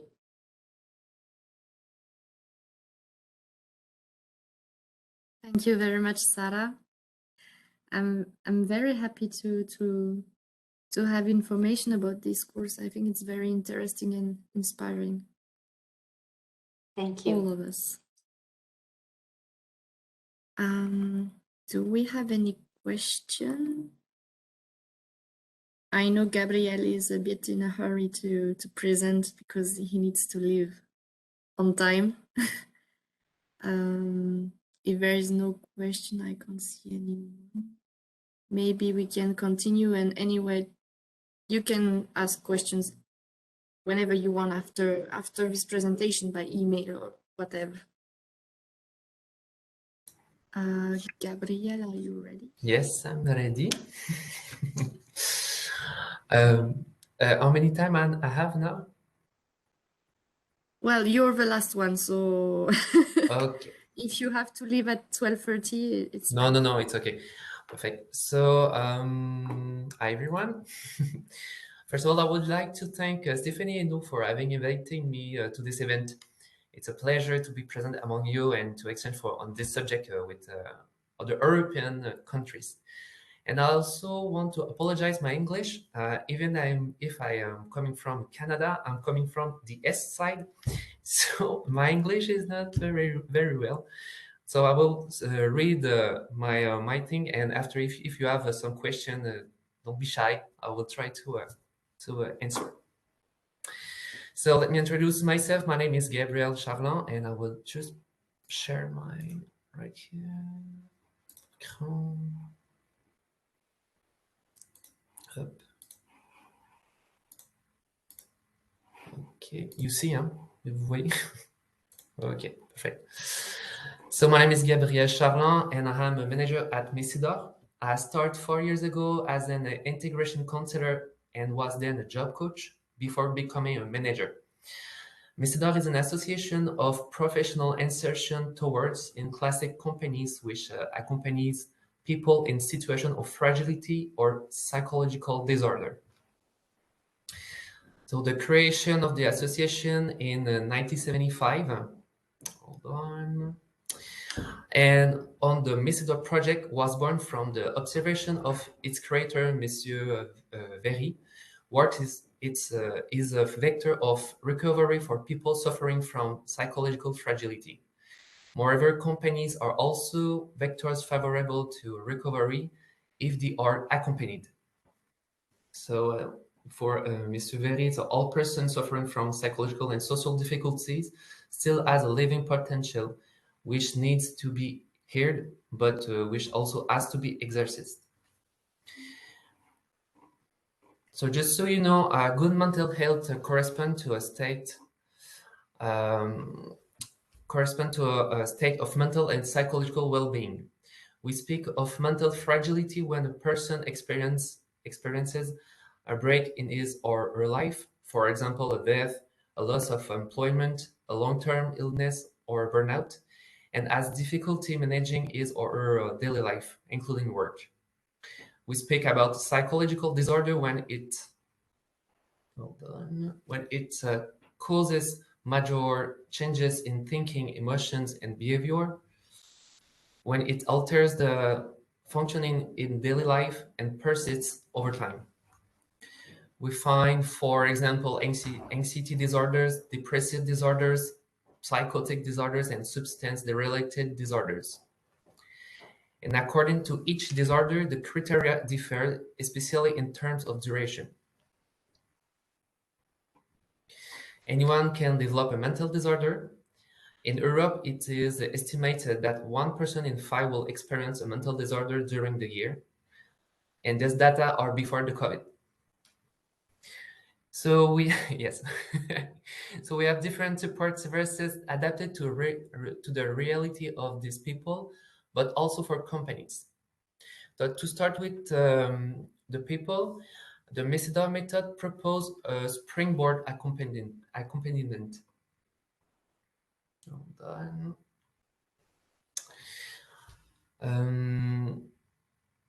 We have a protected environment service adapted for people who have been unemployed for several years or who have no professional experience and who wish to return to work gradually with close accompaniment. They integrate one of our activity sectors and are supervised by a technical supervisor who shows them the work. So the idea is to allow them to gradually confront the world of work. The hours are adapted, the tasks are given progressively, and they are accompanied by an integration counselor and a technical supervisor throughout their journey. Meetings are organized every 3 months in order to discuss the professional project and to set objectives to gradually move towards the classic companies. When the users are ready, we approach companies to find traineeship and work placements in order to validate the professional project. When it is done, we support the company and the user in taking up the job. And a post-integration follow-up is provided for 2 years. And before to come in the Misidor, they have an internship, and for one of the internship, they have to do 2 planes right here. I don't know if you see it, but they do all the plane, and we estimate their capacity to go back at work during this in the internship. We also have another system. Hold on. I'm really quick, but if you have questions after you can ask me. We also have another system, which is the job coaching. So 4 years ago, Misidor developed this system which offers support to people with psychological disabilities. That is, with or without administrative recognition in finding and keeping a job without having to move to one of our sectors of activity. So I'm coming back on the administrative recognition, and it's interesting what you said, Madame. What is your name again? Madame Zatti.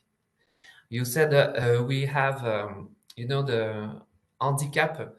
Everywhere we hear about handicap in France, and it's true. Also, it's my mind, but it's always the handicap everywhere. We always hear it, and it's comment je peux dire ça? Je sais pas si tu peux m'aider, mais ça crée une étiquette. It's a tag for them, and I don't know. It's well, we'll speak about it later.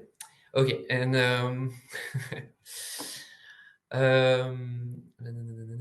okay, so that is ouais, okay,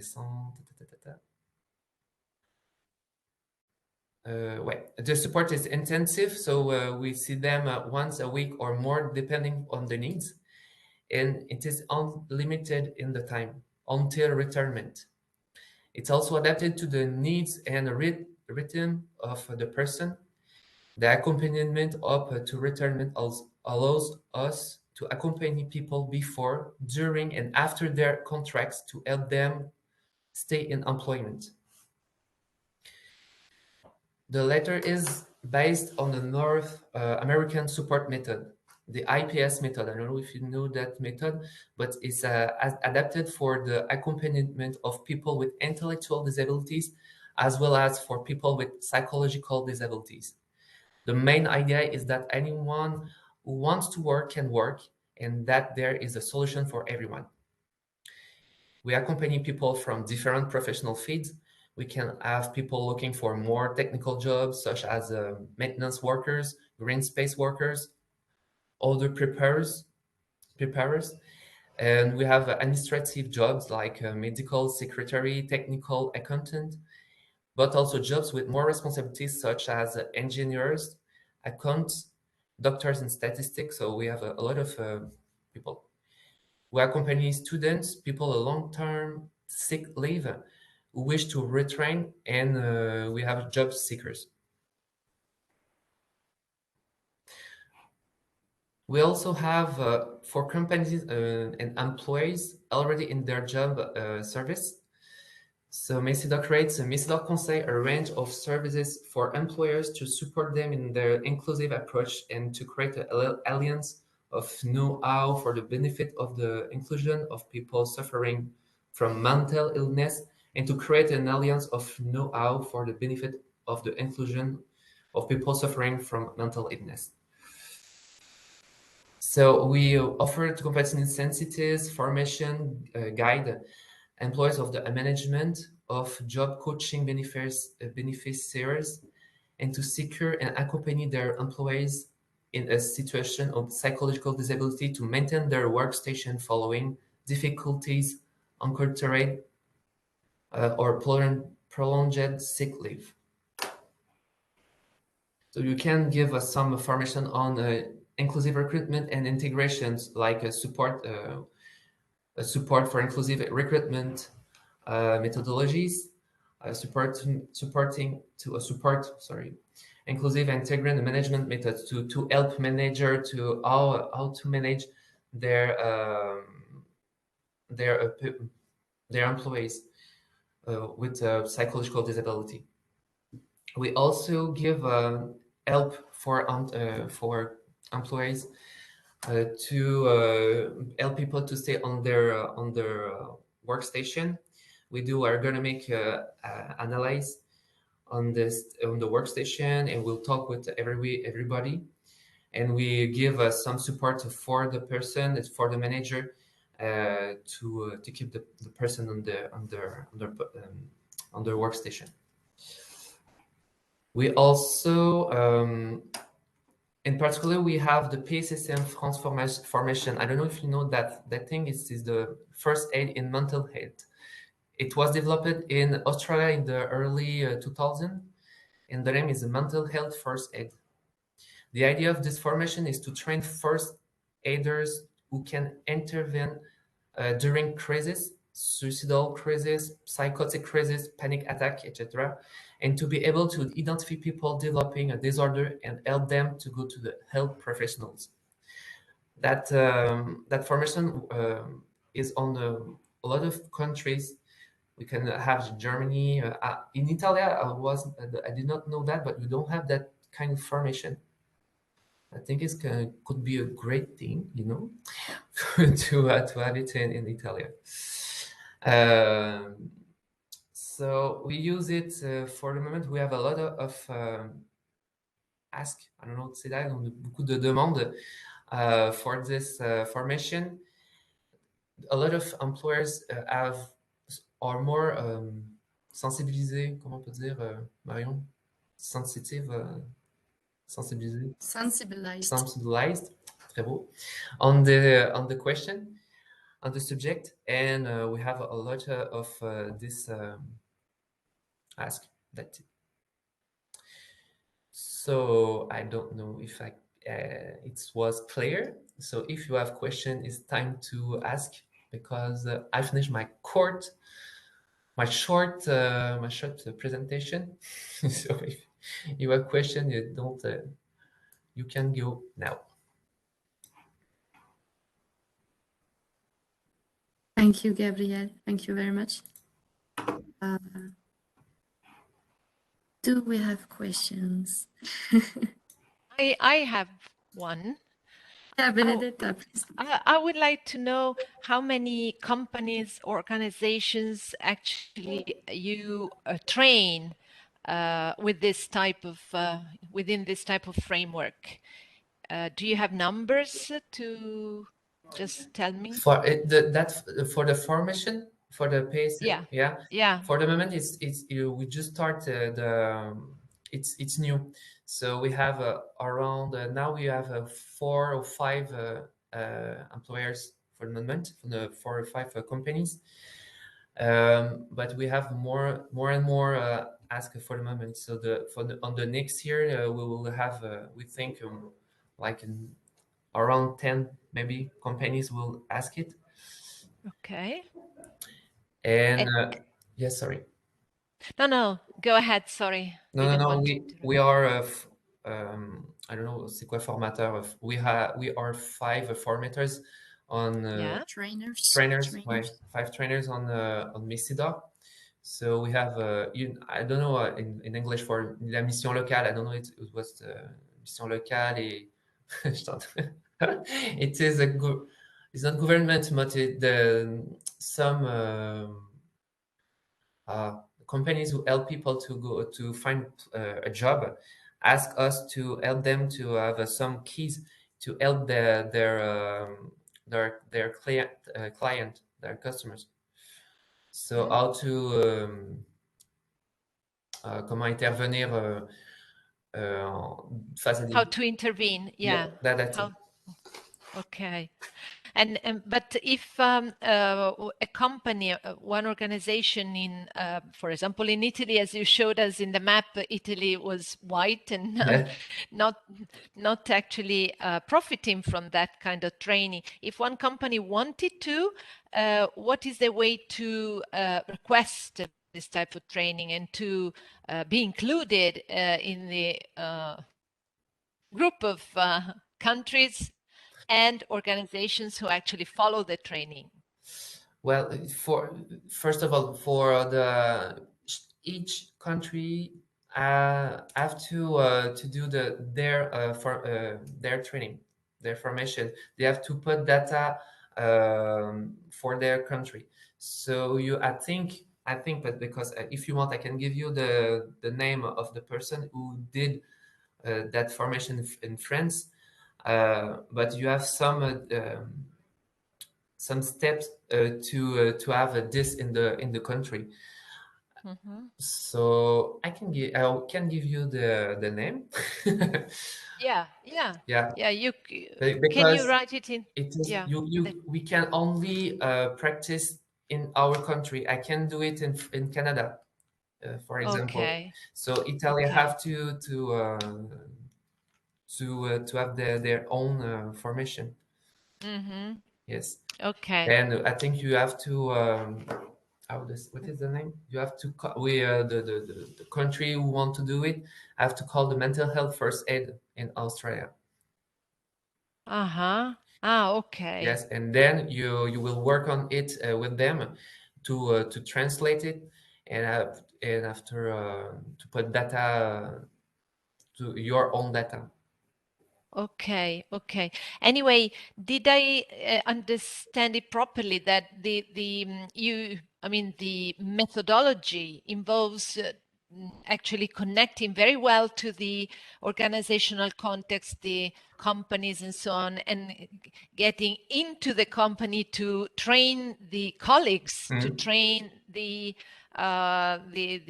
people working there. It's not just accompanying the person with some sort of psychological, No. psychiatric, or whatever vulnerability No, or no. illness. It is for every company, and company even Okay. if they don't have a person like with a disability, mental disability. They might train. Yeah. He can some company ask it for just to because with the COVID Prepare themselves. and Yeah. with the COVID the subject is more people talk more about it, and it is a subject on of the moment. Transversal. Yeah, that's it. Yeah.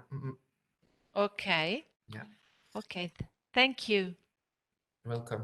Thank you so much.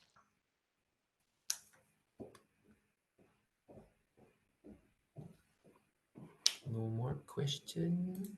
It was Any other clear. Perfect. Anyway, Gabriel, can you, and Sarah also, could you please send me your presentations afterwards so we can share it with the participants, if it's okay for you? Yes. I already have Marco's presentation, I think, and all the links, and also Lord's presentation. So. And as Marco said, you can. I will give you you can write me to if you have question. Write in English will be maybe easier for me, and after it's gonna be I can help you on the question if you have question about. Thank you. What I would like to add, just a few words as a chair of Action Line 2, and being very happy and grateful for this today's meeting, especially to Marion, to Gustavo, to Sara Raponi, who have actually contributed significantly to the organization of the webinar. But one of the objectives we have within the Task Force 2.12, Job Market Transition for Inclusive Universities, is that of creating a model for the Arqus Alliance in the first place, but for the future European universities in general, and for Europe. That means for Europe, more transversally intending it. So if all these webinars full of enriched of very nice and also innovative best practices are very useful for the task force to build, to construct the design of this model. But if you, as stakeholders in a way in the different territories can and wish to contribute actively to this model, it would be very interesting to have a link with you, which can be a continuous one, and at least up to the end of this Alliance 3 years project, so to speak, which is September 2022, so that your contributions can be really active, really within the model, the construct that we are designing. So one invitation was by Marco Bertoni to contribute to his blog, but I think the blog would be a way to actually have a kind of forum among us to continue this discussion and conversation towards the design of the model. So thank you so much for all your precious contributions.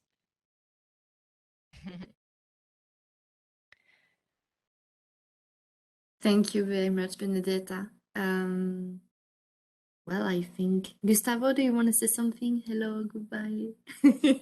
I actually I don't. didn't hear you for once. I don't wanna want to thank monopolize the word. Yes. all the speakers because they give us their time and they share with us their expertise. So without them, this event could haven't be possible. So thank you for joining, for sharing.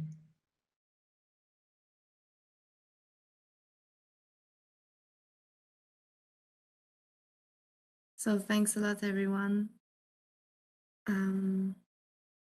Hopefully we can keep in touch and continue to build together this task force and our work on inclusion and diversity. Thank you. Thank you. Ciao. Bye-bye. Thank you. Bye-bye. Bye-bye. Thank you very much. Bye. Thank you, Gabriel. Ciao, bye bye. Ciao. Ciao. Ciao. Bye. Thank you. Ciao. Ciao.